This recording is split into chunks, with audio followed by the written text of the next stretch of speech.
Hello my dear aspirants.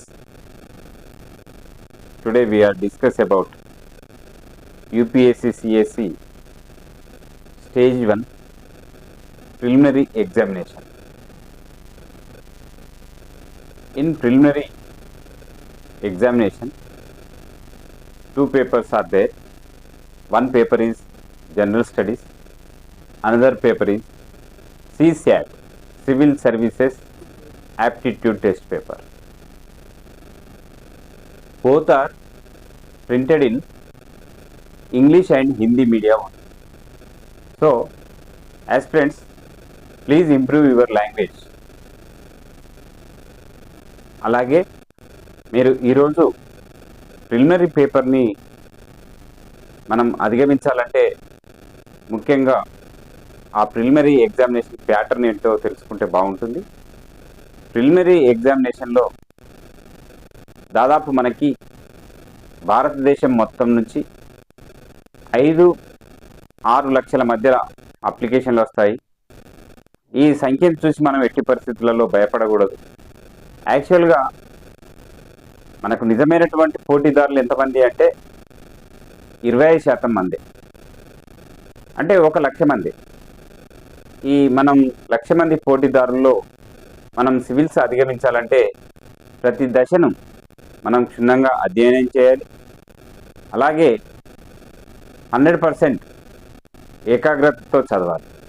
మరి ఈ preliminary ఎగ్జామ్లో ముఖ్యంగా మనకి 2 పేపర్లు ఉంటాయి. 2 పేపర్లు కూడా multiple choice questions, MCQ based questions అంటాము. ప్రశ్నల్ని జాగ్రత్తగా చదివి ఆన్సరింగ్ చేయాల్సినటువంటి అవసరం ఉంటుంది.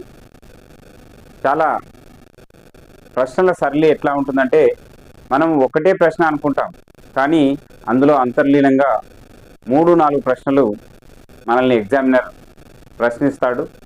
కాబట్టి మనం సాధ్యమైనంత మేరకు అది మనం ప్రాక్టీస్ చేసుకుంటే తెలిసిపోతుంది.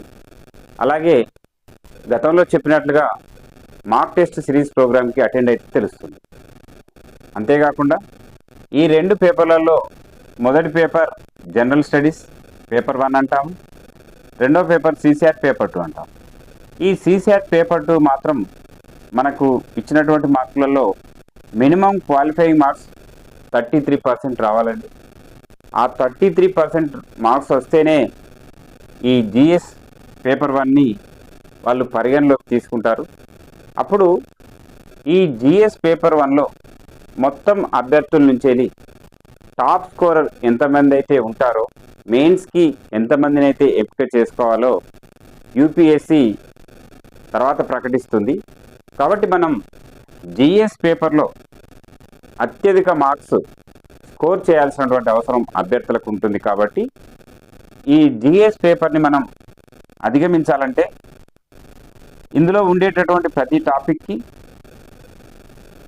మేధావులు లేదా ఇదివరకు ఎవరైతే టాపర్స్ ఉంటారో సూచించినటువంటి పుస్తకాలని చదివి గత ప్రశ్నాపత్రాలను విశ్లేషించుకొని సాధన చేయాలి, ప్రాక్టీస్ చేయాలి.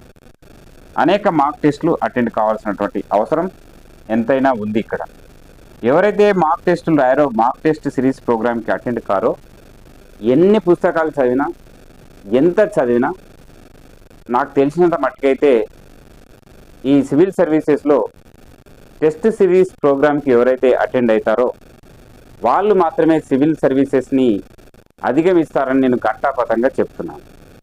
అది మీరు ఎట్టి పరిస్థితుల్లో మర్చిపోకండి. అలాగే ఇందులో మనకి ప్రతి రాంగ్ ఆన్సర్కి పెనాల్టీ ఉంటుంది, 1/3 పెనాల్టీ ఉంటుంది. కాబట్టి అది గమనించాలి. ఇంకొకటి, మీరు ఏవైతే ప్రశ్నలు వదిలిపెడతారో వాటికి మాత్రం ఎలాంటి పెనాల్టీ ఉండదు. కాబట్టి ఈ సివిల్ సర్వీసెస్ ప్రిలిమినరీ ఎగ్జామ్ అనేది చాలా చాలా కఠినమైనటువంటి పోటీ పరీక్ష.